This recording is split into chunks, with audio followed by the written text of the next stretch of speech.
देखेंगे अगला टॉपिक द्रव्यमान तथा भार। द्रव्यमान और भार क्या होता है इसके बारे में आप जानें। दोनों अलग अलग चीजें हैं। द्रव्यमान आप जानते हैं कि किसी वस्तु में पदार्थ का परिमाण ही उसका द्रव्यमान कहलाता है। यह एक अदिश राशि है। इसका एसआई मात्रक किलोग्राम होता है।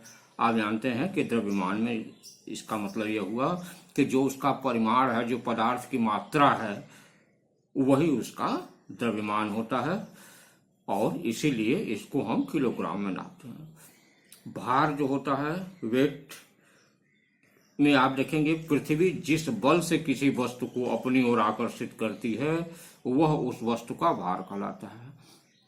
अब इसमें क्या है कि परिमाण भी होगा और उस वस्तु को जो पृथ्वी अपनी ओर खींचेगी तो उसके क्या होगा, जी का भी मान होगा, अर्थात डब्लू जो है यह वस्तु के द्रव्यमान गुणे उस स्थान पर गुरुत्वीय त्वरण, गुरुत्वजनित त्वरण के द्वारा ही उसको खींचेगी।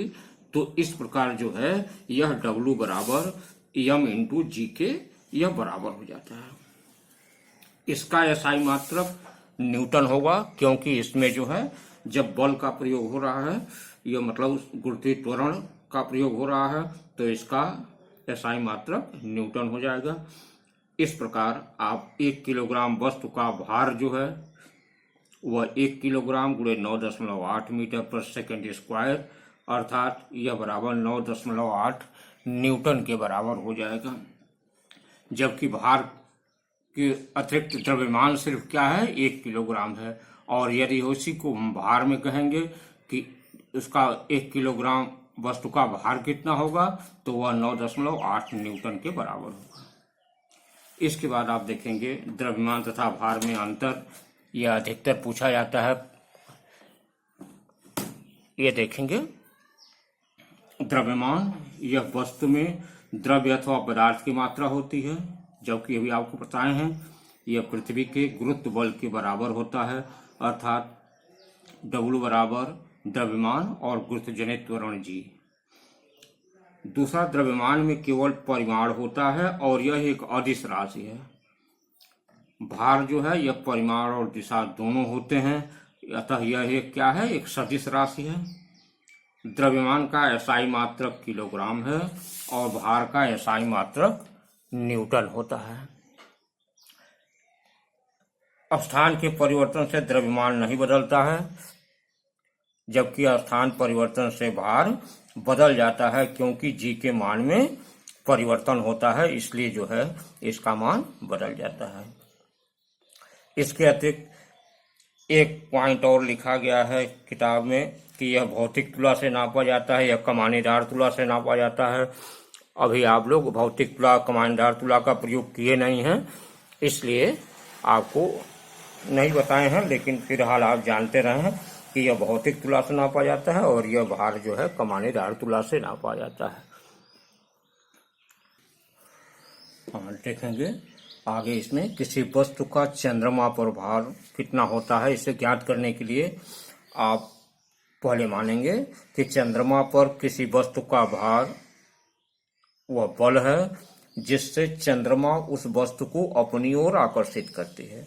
जैसे पृथ्वी पर था कि पृथ्वी जिस बल से किसी वस्तु को आकर्षित करती है वह उसका भार होता है, वैसे ही प्रत्येक ग्रह का जो है, प्रत्येक ग्रह पर वस्तु का भार जो होगा वह उसका बल होगा जिससे वह ग्रह उस वस्तु को अपनी ओर आकर्षित करता है। तो चंद्रमा पर जो है किसी वस्तु का भार वह बल है जिससे चंद्रमा उस वस्तु को अपनी ओर आकर्षित करता है। अब इसे ज्ञात करने के लिए हम पहले मान लेते हैं, माना किसी वस्तु का द्रव्यमान यम है तथा चंद्रमा पर इसका भार डब्लू यम है। अब माना चंद्रमा का द्रव्यमान कैपिटल एम तथा उसकी त्रिज्या कैपिटल आर है, यह मान लेते हैं। यह देखेंगे कि गुरुत्वाकर्षण के नियम के अनुसार जो है यह चंद्रमा पर भार डब्लू एम, जैसे एम जी होता है यहाँ पर, वैसे डब्लू एम मान लेते हैं। यह बराबर कैपिटल जी कैपिटल एम गुणे स्मॉल एम वस्तु का भार द्रव्यमान बटा आर स्क्वायर, यह आपका पहला समीकरण बन जाएगा। इसके बाद पुनः मान लेते हैं पृथ्वी का। माना पृथ्वी पर उसी वस्तु का भार, जो वस्तु स्मॉल यम है, उस वस्तु का भार WE है तथा पृथ्वी का द्रव्यमान ME। ME का मतलब अर्थ का द्रव्यमान, और त्रिज्या RE मतलब अर्थ का त्रिज्या हो, तो पृथ्वी पर वस्तु का भार WE यह बराबर हो जाएगा कैपिटल G ME गुणे यम वस्तु का भार बटे RE का होल स्क्वायर। परंतु हम यह जानते हैं कि पृथ्वी का द्रव्यमान चंद्रमा के द्रव्यमान का 100 गुना होता है तथा पृथ्वी की त्रिज्या चंद्रमा से 4 गुना होता है।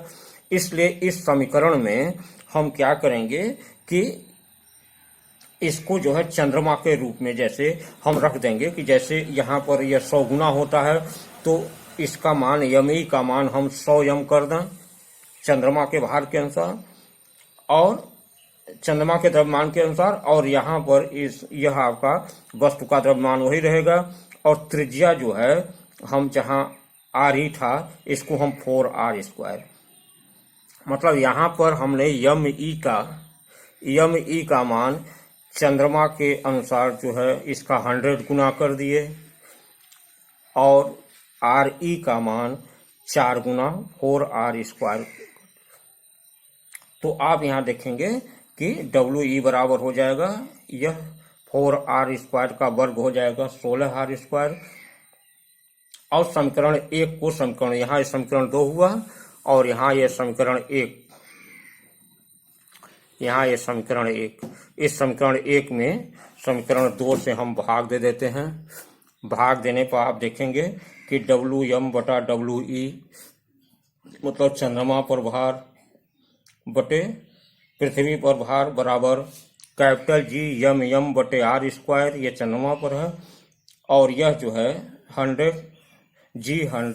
कैपिटल M इंटू M बटा 16R स्क्वायर, यह पृथ्वी पर है।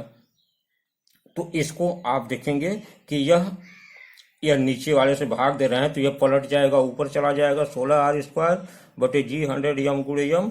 यहाँ देखेंगे R स्क्वायर से कैंसिल, G से कैंसिल, कैपिटल M से कैंसिल, स्मॉल m से कैंसिल, सिर्फ 16 बटा 100 यह आपका बच जाएगा। WM बटे WE बराबर 16 बटा 100। यह इम्प्लाइज करेगा, हम तिरछा ऐसे गुणा कर दें तो 100 WM बराबर 16 WE या WM बराबर 16 बटा 100 WE या WM बराबर 16 छक्का 96, लगभग जो है 1/6 WE, मतलब कि चंद्रमा पर भार पृथ्वी के भार का 1/6 गुना होगा। अतः वस्तु का द्रव्यमान जो है, वस्तु का भार पृथ्वी पर वस्तु के भार का 1/6 गुना यह हो जाता है। इस प्रकार यह सिद्ध हो जाता है। यह कभी कभी आता है कि कैसे सिद्ध करेंगे कि चंद्रमा पर भार जो है पृथ्वी के भार का 1/6 गुना होता है। तो इस तरह से आप इसे सिद्ध कर सकते हैं, और इस तरह से किसी भी ग्रह का जो है आप निकाल भी सकते हैं। यदि आपको यह मालूम है कि पृथ्वी के सापेक्ष कितना उसका भार है